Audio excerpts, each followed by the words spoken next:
Okay, so Rafał gave me a quick introduction. I will do it also for myself. So I'm senior software engineer at JLabs, as we said. I work mainly for German clients, but also for American and British ones.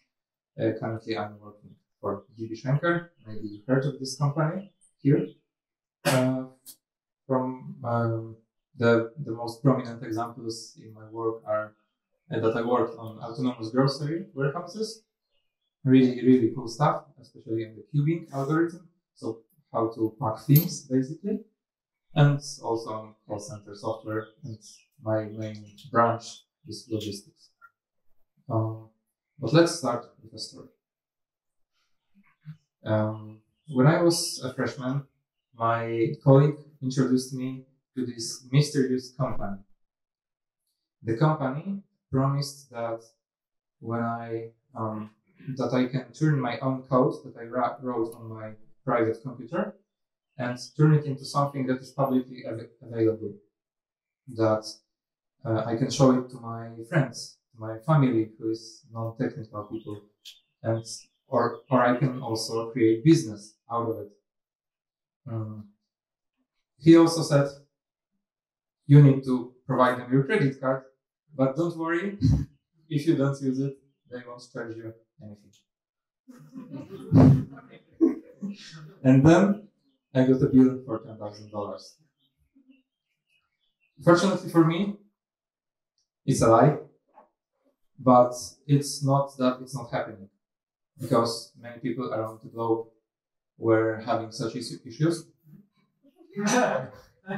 Here, yeah, EC2 instances running. $2,000. Here, $1,000 after 1 month. Here, $20,000 for a forgotten account. Obviously, we can say that, okay, those are the beginner mistakes. Huge companies doesn't do such things. But I think that it shows one of the cloud features that we have. And I'm saying features in quotes because it's not really a feature. It's not a bug either, but it's good for their business, right? That you can never be exactly sure how much you will pay for the cloud. Obviously, when you have simple case, when you have only one server, it's quite simple because you need to pay per minute. Basically, it's really easy to estimate that. But then, if you go enterprise, you have a lot of things that you need to think about around it. You also need to pay for the load balancer that is in front of your EC2 server. Obviously, auto-scaling also costs. And did you know that data that is transferred out of the cloud also costs money? After 150 terabytes, I think, it drops to the smallest quota, which is 5 cents per gigabyte.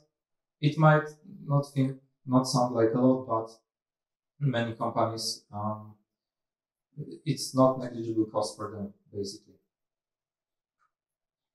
And the big problem with this talk is that I'm opposed to the cloud here.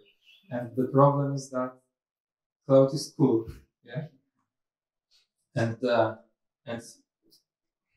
cloud has a lot of offers and promises that it shows. For example, there's no upfront costs, scalability with demand, all of those things that you already know. Transforming CapEx to OpEx or capital expenses to operational ones. And in quotes, reduced prices, and that it's easy to maintain. And I think that we all jumped on a hype train of AWS or on the cloud, in every cloud. And because we saw many prominent examples of other companies that migrated, and we thought the same, but maybe this phase will be better here. It's Jeff Bezos, CEO of Amazon. Please don't sue me. Do you know this guy? Anyone who knows this guy? Okay. He's Daniel Kahneman. Maybe you know his work. He actually was Israeli-American psychologist and economist. He's an author of really brilliant book, Thinking Fast and Slow. Great, recommend to everyone. He's one of those prominent examples that even though there is no Nobel Prize in economy, there's no Nobel Prize in psychology, he got Nobel Prize for his psychology work, but in economics category. But why am I bringing him in the AWS talk? He said that we are susceptible to a host of heuristics and biases, mental tricks that cloud our daily judgments and decision-making abilities. But to make it simpler, he said that we, as human beings, are not rational. We are not rational. That when we make decisions, we are not only thinking about advantages and disadvantages of such things, but we are also thinking emotionally. For example, I know controversy. When we and it's somehow connected to the Pavel stock. So if you need to decide whether you should invest in BMW stocks or Mazda stocks, then maybe you think that you will go with advantages, disadvantages, ups and downs. But what Kahneman is saying is that when our brain has this really complicated question in front of us, for example, should I invest my hard-earned money in something, then the brain is replacing it with something much, much simpler. For example, do I prefer BMW cars or do I prefer Mazda cars? And I know we are in Germany, so there should be BMW, but there is Mazda in the middle. And I would surely invest in Mazda stocks because I like the cars. And when we see all of those advantages and we see that we like something, our brain can be clouded by it and we can overlook the disadvantages that come with it. And for example, Mazda has really small trunk and only 2 seats. So when you have kids, even when you need to drive them to your parents, you need to drive them and then come back for this car. So it's not really convenient here. And the same is with the cloud, I would say. For me, in 2016, when I was a freshman, for me it was new and shiny. And many companies thought the same. The problem is cloud sounds sexy, and the sad truth, again, about this talk is migrating out of cloud doesn't. But, okay, we have a twist. Numbers do look sexy. Yeah, this is mine, basically. I lost my chain of thought. Yeah, I remember. Right now, I would say that in the IT industry, we have some kind of a crisis or a recession, at least. That companies not only look outside of the company for investment opportunities, but they also look inside for savings. And me, as senior software engineer, I would strongly prefer to work on saving money on cloud rather than become saving myself, so being fired basically. Do you know this company?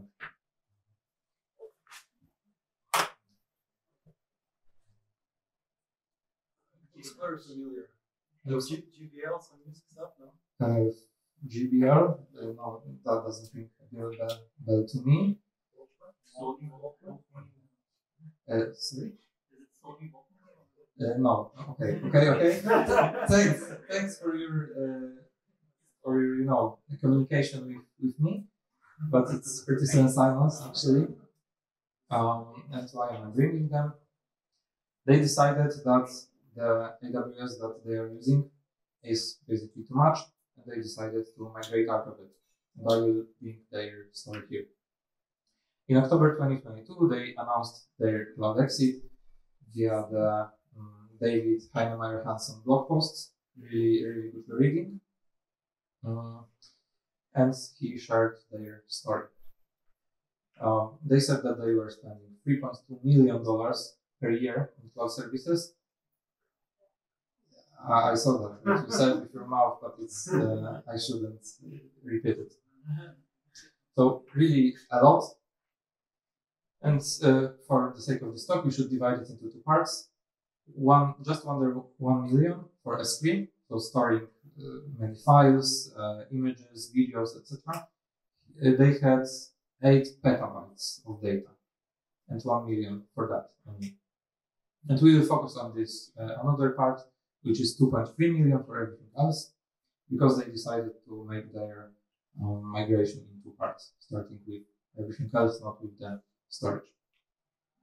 After many benchmarks and calculations, they came up with the plan how to replace it with their own servers, and they agreed to buy 600,000 worth of those servers. It might seem like a lot, but actually when we think about servers, we should think about at least 5 years of their lifespan, 5, maybe 6, 7. So in reality, when we amortize that, it's only 120K per year. But it's not obviously it's not the only cost. They also needed to decide where to host those servers. They didn't want to use AWS or any other cloud, obviously, but they didn't use their office because they don't have office, basically. They settled for a middle ground, which is a managed data center. They are using the service that is called White Glove service, I believe, which is that all they need to do about physical servers is that they buy them, send them to the data center, and everything that comes with it. So unpacking, plugging it into the server racks, giving it enough power, bandwidth, fire prevention, all of those really the things that we don't want to do as software engineers. So they did it for them, and they have the access to those servers via SSH only. It was a bit more than 120K per year. It was around 720, but it sums up to 840K per year, and it saves a whopping 1.5 million savings per year, which is a lot, actually, or 63% if you prefer that. And there is a graph of their usage across the many months. As you can see, October 2022 is somewhere before it. It was somewhere before. And month after month, starting around May 2023, so around half of the year, they started to collect those savings.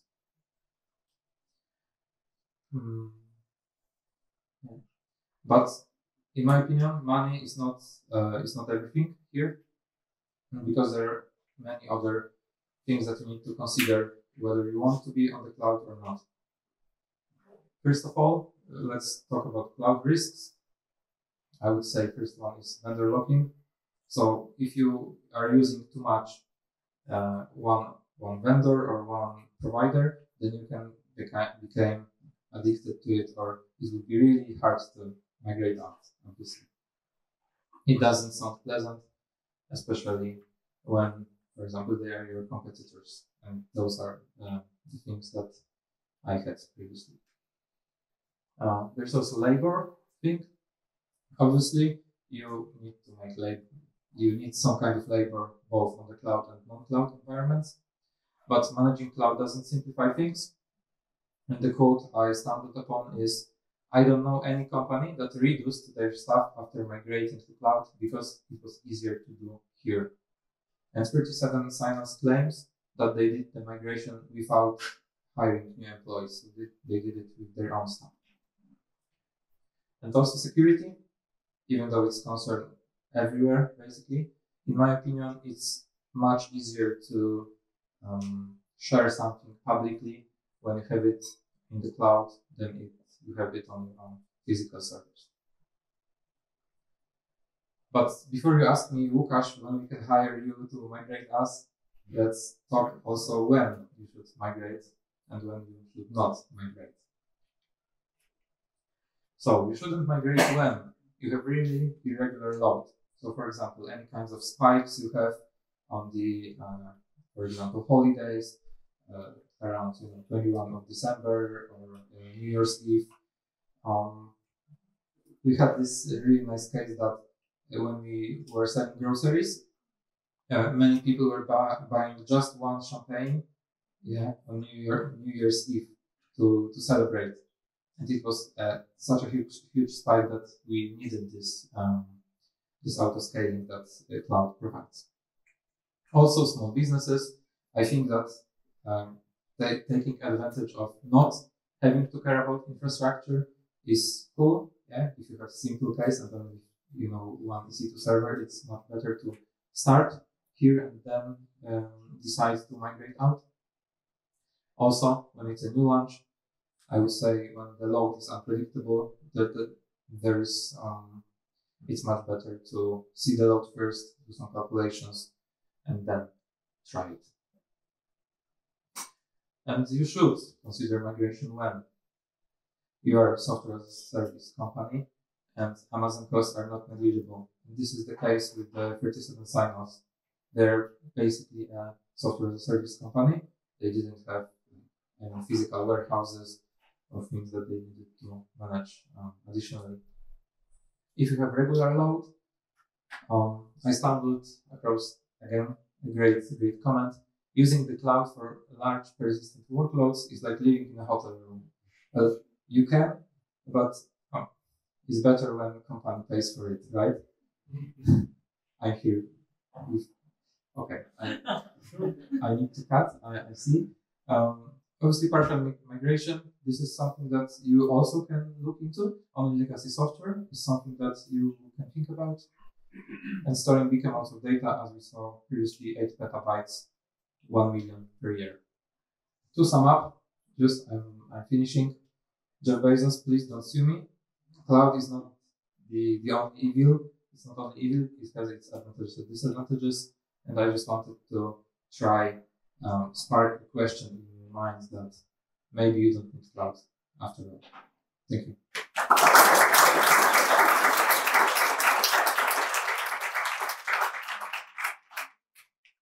Thank you, Lukas. The question is, again, if you have any questions to his presentation or to his daily work or the choice of topic. Yes, Marco. I feel like there is something that you didn't mention about cloud, that is the availability that provides. Like if there is any event in your data center and you don't have more than one, located in multiple locations, you are going to be offline for you don't know how much time, and with cloud, you have multiple zones and everything. Yeah, you mentioned really great thing that so when you have only one place where your servers are, and this place will, power will shut off or there will be fire or something, then you don't have your servers, right? And you have low availability, clients run off, etc. In this example that I was talking about, so 37 sign-offs, I didn't mention that, but maybe I should. They have it spread across 2 data centers. So yeah, that's something that you need to think about. It's great that you pointed that out. Okay, one more, Dimitri. Yeah, actually, there is one fact about the cloud, and for some unknown reason to me, people are not talking about it too much. It's like, for example, imagine that you end up in a situation when you have downtime caused by some failure in the cloud, and the problem is that the cloud provider is not liable for such issues. It basically means that, okay, now you have a loss. Of course, you have a disaster recovery plan, backups, but anyway, you have RTO or RPO, and some data will be lost. Maybe you have some downtime, and if you then talk to your cloud provider, then they will say, okay, we are very sorry, you can have a 10% discount next month. And when, for example, when you're building your own infrastructure, then you can cherry pick each component of your system. So you analyze the risks, so you can calculate, you can predict like how reliable is your system. And I actually have a question.